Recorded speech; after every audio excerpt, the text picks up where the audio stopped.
Hello everyone, I'd like to welcome you to this edition of From the Hip. I'm Dr. Shelley Plumb. I am here today with a wonderful guest. We are here with Dr. Jeffrey Fidel, and I have a question to ask everybody. Do you meditate? How do you stay in the present moment? Now that's a question that a lot of us say, oh yeah, I'm living in the present moment, but sometimes, I'll be the first to admit, that's not always easy to do, to live in the present moment. So join me in welcoming Dr. Jeffrey Fidel. How are you? Fine, how are you? I am doing great. Now, Dr. Fidel, you have a very intriguing history, and you talk a lot about, quieting the mind and living in the present moment. But can you give our viewers maybe a little background on, where you came from? What makes you qualified to talk about that? You've been through some trials yourself, haven't you? Yes, I have. So how I got to this point of realizing that the present moment was the only moment was pretty much, as most Westerners, I lived my life pretty much doing everything and always thinking. Right, It's yes. kind of, what do I do next is the thought. I was very busy as a professional doctor, just always having to do studies all day, running around. My mind was always constantly thinking. Never stopping, am I never right? stopping. Yes. And so what had happened was my life kind of fell apart from the outside. Okay, I went yes. through a divorce. I voluntarily walked away from my job. My dog died. I threw away my medications, and all of a sudden it was just me. Over time... So can I stop you 1 second? You say, and it was just you. So right there at that moment, I am just curious because I personally have been at that moment and I know how I felt. How did you feel then? Terrified? Well, yeah, what was making me terrified was the thoughts in my mind. Okay. That's the terrifying thing, because when one is alone, the mind can produce all types of scenarios, which are all just thoughts. Yes. I had thoughts to myself, how am I going to go on anymore? I have nothing. All these thoughts in my mind were creating all the suffering. What I came to realize over time was that all those thoughts were indeed the cause of my suffering. And then one comes to the realization that once we know that the present moment is the only moment, and that thoughts are just thoughts. Right. This is the beginning of the liberation of knowing that the mind is the creator of the suffering in the end, and it's identifying with those thoughts that create suffering. So the mind creates the suffering. I hear you loud and clear, and I know, from previous discussions that we have had, I know that you are a radiologist, but you have studied a lot on mindfulness and different philosophies. Am I correct in saying that? Yes, that's correct. Yes. But the intellect has limitations. To try and figure out the present moment is impossible, and that's really what it comes down to, is unfiguring out the self. In other words, taking everything we know about the story that we've told ourselves or connected with, Right. and letting go of the entire story, so to say, and then realizing that it is indeed a story of oneself rather than truly the self is of Right. the present moment always. We're never separate from what's around us. So this is why in presence everything just exists, and even when we don't think, we still exist. So the realization is just coming to the point that whether we're thinking, whether we're not thinking, the existence that we are goes on, always in the present moment. And it does. And so, with the mind, and we talked about that point in your life, and I have been there too, where you're just with yourself, and your mind is going and going and going. And I often thought about this, and maybe you could shine some light on, where do those thoughts come from? Is there any truth to those thoughts that are going on in the mind? Where do the thoughts come from? Well, Yes. It's interesting that you say that, because our very minds, even scientifically, there's an intelligence behind the thoughts that are produced, so to say. So even scientifically, what makes up our minds? Carbon, oxygen, hydrogen, Right. calcium, but all those things that we've named with our mind are created in the universe itself. So the universe itself is naturally intelligent because we're woven into it. That's true. And it's almost like the universe is producing thoughts through us, so to say. Right. So it's not that we're just discrete selves. You know, we're actually woven into existence, and our minds are creating thoughts from that existence. Because, you know, if we have iron in our blood, all these things are forged from the universe. Right. So where's the thought coming from? We can't know, because if we create a thought of that, it's no longer that. It's a thought of that. So that's Right. why I don't claim to know where it comes from. I just know I'm a part of that. And some of those thoughts are counterproductive. Some of those thoughts lead us away from the present moment, leaving us far in the past, worrying about what we did in the past, or leading us way into the future, worrying about things that sometimes will never happen.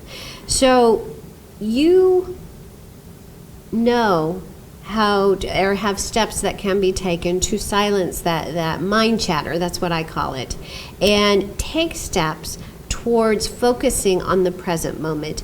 Can you discuss with our viewers what steps they can do? If they're sitting there and they're by themselves and that mind is just going, what are some tips that you can give them to silence the mind and really focus on the beauty that's right before them? Yeah, so one of the steps that we can use is our breath. The breath is one of the most useful anchoring points to get us back to the present moment. And this has been shown throughout almost any meditation, is that we can actually focus on breathing to the point, not putting any words to it, but actually just feeling the sensation of air coming in, feeling the lungs coming out, and that anchors us into the present moment. Just being very aware of those sensations, and there's no words required for that. Right. So the breath is one of the greatest anchoring points to bring us into the present moment. Okay, so let's pause there a minute. Okay, so breath. A lot of us may have heard that we need to, that breathing. How do you breathe? I mean, do you stop yourself during the day and say, okay, I'm going to breathe? How do you do it? Can you describe? Do you breathe in through the nose, out through the mouth, or is... Well, I try to breathe from my diaphragm, so to get a nice full breath, but it's just to kind of not analyze anything about it, but just to partake in the experience of, like, for example, if I'm going to breathe right now, I don't have any thought in my mind when I'm doing that.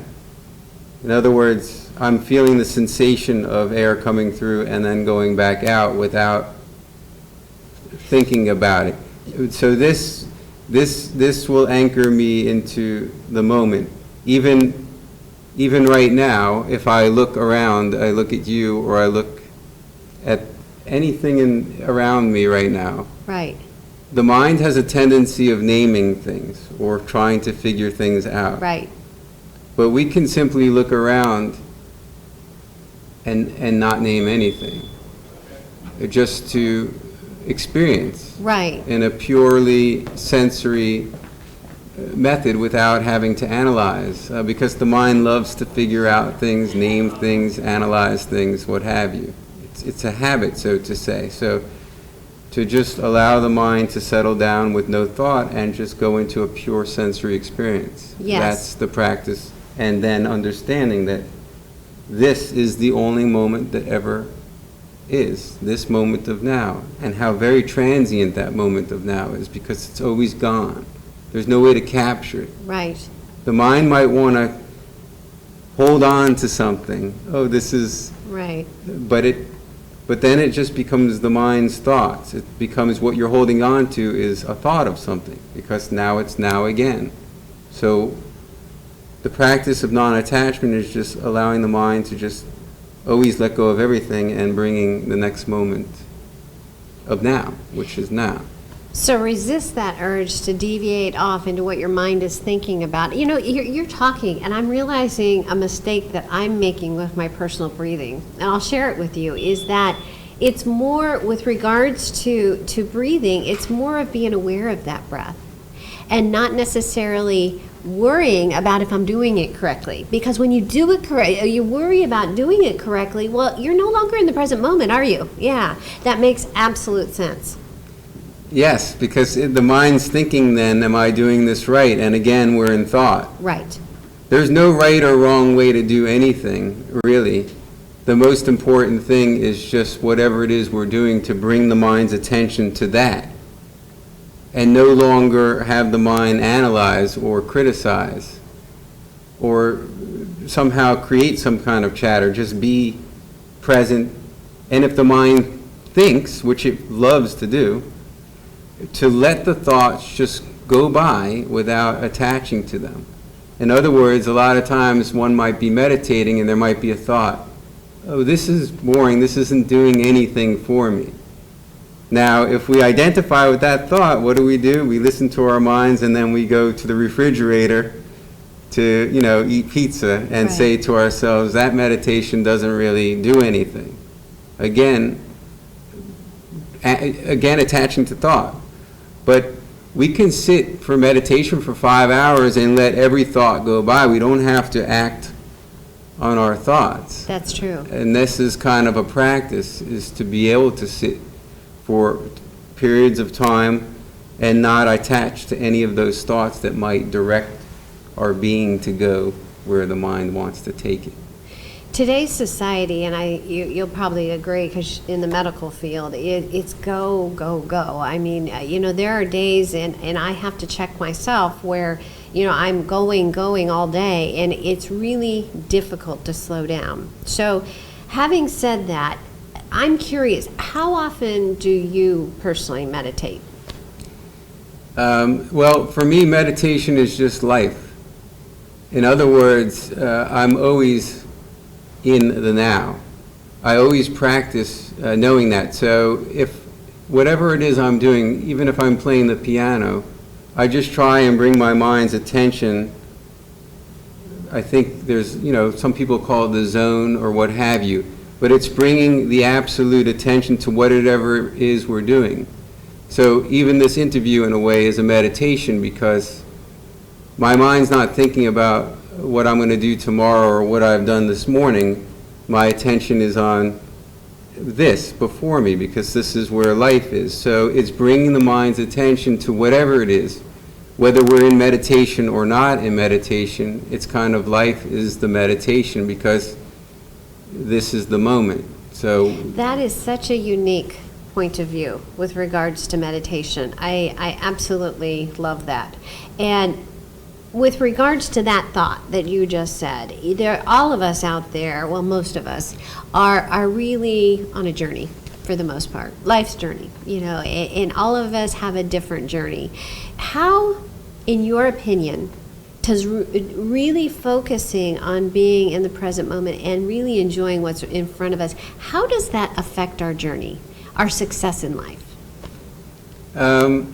Well, it has a large effect on our success in life. I think for individuals, most of the suffering is just that. If we don't concentrate on what's before us, we're not appreciating what is right before us. Right. In other words, let's say we're doing something and our minds wish something else, like if only I had another person, for example, or if then things would be better, if I had $1 million. Now, these are all ideas in the mind. So, one could be with like their child, which is, what better could it be than that? Spending time, but the mind might be wishing for something else. And so that's the practice, once again, is realizing that the mind, it's a habit that's developed over time. It's very Western to think, if only this happens, then I'll be where I need to be. Right. So this is where all people can benefit, is bringing the mind's attention back this is life, life is now. Of course, everything doesn't work out, quote unquote, in life. There's difficulties, but then those are lessons to be learned from those difficult times. You know, it's interesting what you're saying, because it's occurring to me that, you know, back to the journey we were talking about. We're on that journey, and our goal is maybe at the end of the road. And if we are we're not here learning what we need to learn in the present moment and experiencing even the successes and the failures in the present moment that we learn from.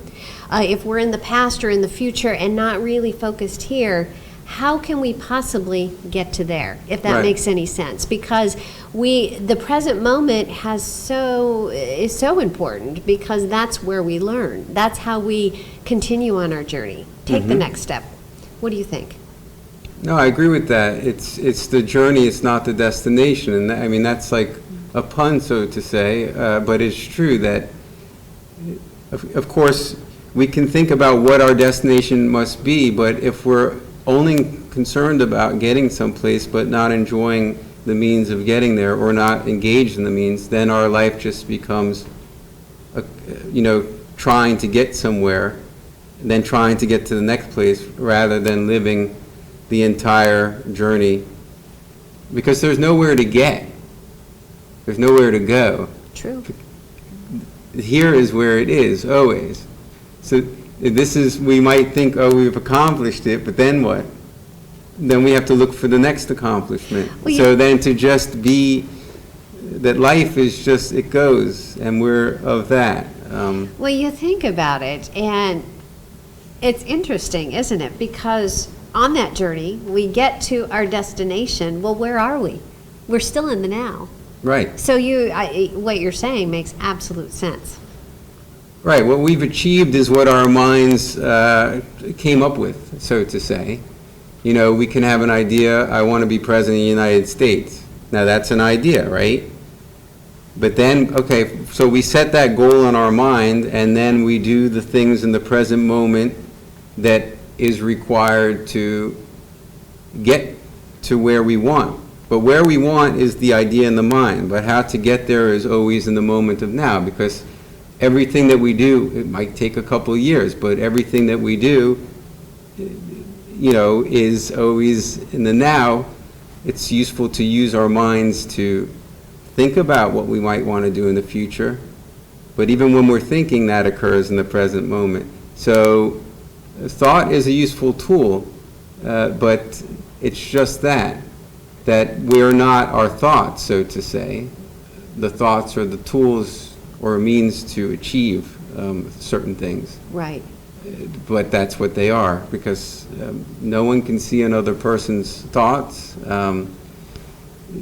It's very thoughts individual. Thoughts are useful, but thoughts create a lot of suffering in the world. That's why people are suffering mentally. Mental illness is just that. It's identifying with those thoughts and reacting. The remainder of the being that we are listens to those thoughts in their mind and then reacts to those thoughts. So here's a concept that I'd like to run by you. Would it be safe to say that a productive thought, and I'm not talking about a negative, destructive thought, but a productive thought, is almost like a portal from one present moment to the next present moment? Yeah, productive thought. For example, a thought directs the being. Yes. That's really what thought evolved for. So a productive thought might be to do something good for another person, so to say. A productive thought would be, how do I create a teaching so that I can help other people, right? So that's a productive thought. And then from that productive thought, then the being says, okay, now I will do now I will take action in the present moment to arrange certain things to get to that state. But life is always occurring now, so it's kind of thoughts can direct us to perform certain actions, but realizing that the present moment is the only moment, even while we're trying to get to that idea of what we've come up with in our mind. That makes sense. That makes a lot of sense. So, for the viewers out there, again, that are going through possibly some trying times like you have shared with us, and they are sitting there possibly in their bedrooms in the dark, and they have all these not productive thoughts, destructive thoughts for the most part, going on in their mind, what tips would you leave them with to help silence that? The tips that I would suggest to silence that is to try and bring the mind's attention to other places outside of thought that we might be subconsciously protecting, so to say. Okay. So I'll give you an example. If there was a relationship problem, so nobody likes to have their heart broken, for example. So the person might be in bed, just, I can't believe that person did that to me, what a betrayal. They might get on the phone and say, can you believe that person did that to me, and tell the story. So that won't really help the person in the long run because they're still in their mind, they're still in thought. So what the person can do is bring their mind's attention. Now this isn't fun, but they could actually bring their mind's attention to the heart, for example, and try and feel what it is that they might be subconsciously afraid of. It's in this way they're breaking out of the thought cycles, because now they're actually going to bring their mind's attention to some place and experience what is the heart, what is this heartbreak, what is it, right? What am I afraid of? Because then if we never allow our minds to go to places within us that we're afraid of, then we're always going to be stuck in thought. And then we go to the doctor and we tell the doctor our problems, and he gives us medications to numb the mind.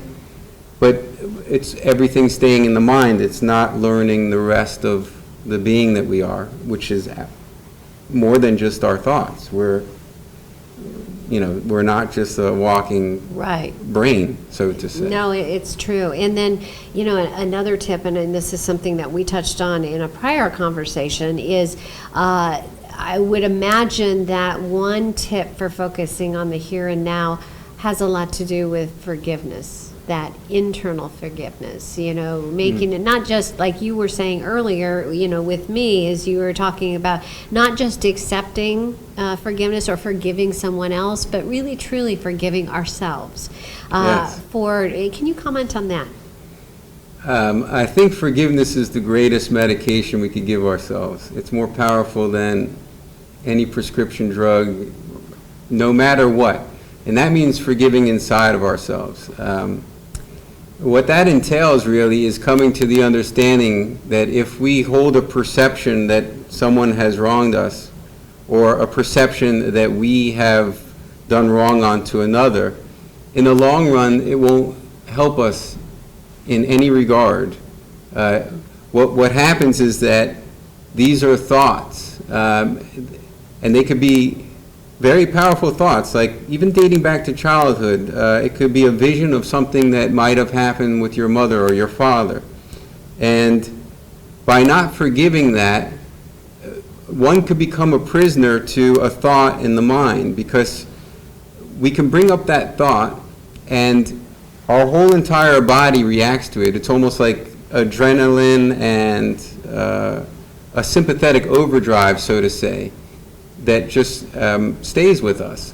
So the forgiveness occurs when we're able to just come to the understanding that whoever we have perceived to have wronged us did so not against us, but more so because they were suffering inside of themselves. That gives us permission to forgive them, and then we can usually go back in our lives and we can see something that we've done to another that we might have perceived as being wrong. And we also come to the conclusion that what we've done wrong to another was because of something that we have inside and had to get out on someone else. And that kind of gives us the permission to forgive ourselves, and because we see ourselves in another, and then we could forgive another. And this all happens, and it starts to break up all the mind constructs of what the rest of us is reacting to. Because if we can't get over something, and this happens a lot, people can't get over. What can't get over? Their mind can't get over. Their thoughts can't get over. So I'm going to stop you just 1 second. So we're talking about silencing those excessive thoughts. A lot of them, from what I'm hearing, has indirectly and directly sometimes has to do with forgiveness. What, the thoughts? Yes. Forgiving, because sitting in the deep, dark moment, I remember myself sitting there going, well, I can't believe he did that to me, or she did this, and, why did I react that way? I was hard on myself as well. And how could I possibly, with all that going on in my mind, really focus on my kids, for example, in front of me? Right. So the difficulty of focusing on your children, for example, is because the mind is then caught in thought. Yes. It keeps going back to what the person has done in your mind has wronged you, or so that's the thinking process, because nothing's going on in that kitchen with your children. Everything's going on just in thought. So in your mind there's a storm, but outside in the world all is quiet. Right, exactly. And so just allowing those thoughts to kind of go by like clouds in the sky, so to say, and not attaching to that story that's going through in the mind, that's kind of some of the steps that are required to understand that, look, those are just thoughts. Now I'm in the kitchen with my children, and I choose not to react to those thoughts in my mind. And when I say react, that means the rest of, because a lot of hypertension, heart problems, GI problems is all secondary to the reaction of the remainder of us to the thoughts in our mind. Because as we were just describing before, if someone is in war and they come back, they're still living that war in their mind, even though the war they've left, they've come back home, and yet they're still at war because their mind is creating all the images, flashbacks, what have you, and that's affecting every part of them, because until the mind can let go of what has happened, they're kind of a prisoner of those thoughts within their mind. Amazing, cool connection between what you just said, between the mind and health. Right. Right? Yes, it is all connected. If the mind perceives threat, that means that we're under threat. This is, if there is a perception, if someone gets angry and remains angry all day, their mind has created a scenario, and then their entire body is now reacting to every thought in their mind. So, of course, even the absence of the lion that's about to pounce, it doesn't matter, because that lion is in their mind, and their entire body is now under sympathetic stress the entire day, and they could be in the most quiet environment, relaxing in the pool. From the outside all looks good, but inside the mind of the individual is the storm of the thinking mind, and just this whole entire scenario that's played out in the mind. Oh, that's great. That's great. I think that you have given our viewers definitely some points to really consider, and I thank you for joining us. I mean, I think one of the key points to leave them with is just what you said, is that with those thoughts that are going on, realize, what the storms in life will come, but like you said, don't attach to them. Just let them go on by, and realize that it's okay that they're going by, that it's okay that they're there, and not try to control them. So I want to thank you. On behalf of the entire PlumbTalk team, I want to thank you for joining us. Thank you. Thank you, Dr. Plumb. It's been a pleasure. Thank you. Yeah.